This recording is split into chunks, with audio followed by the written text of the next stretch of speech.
yuk kumung toto puro sambagong besok katite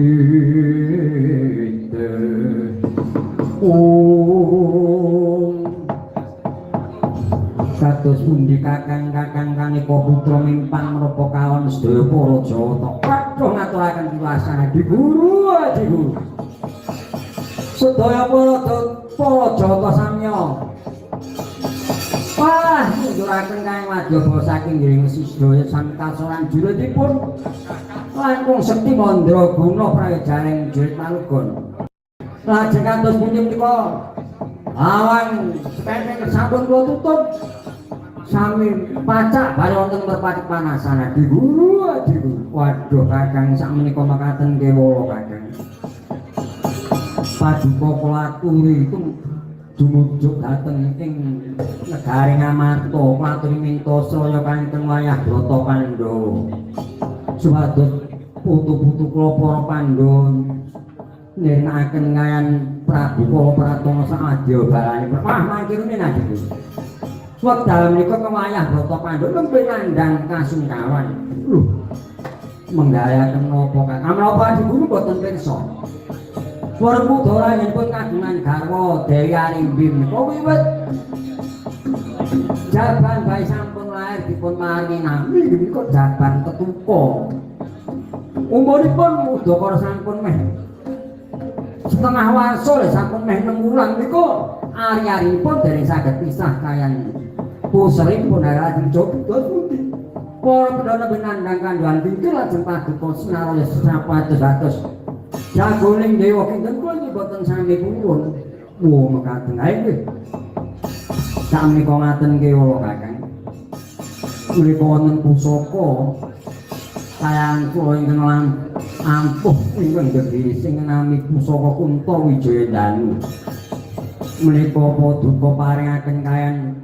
Utuka Permadi wekdal menika nembe teteki Yogya Brata wonten ing Wonopalasara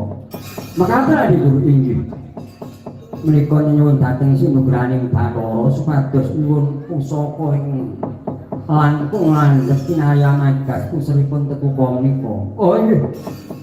kula menika wujuding Kunto Wijaya Danu paduka paringaken pun Permadi kinaya magas puseripun jabang tetuka menawi sampun pikantuk damel para pendhawa ingkang paduka boyo minggat dhateng kayangan Suraya nggih menawi boten aku saken dawuh Kunto Wijaya Danu bareng badhe kula tampi monggo klaturi nampi kakang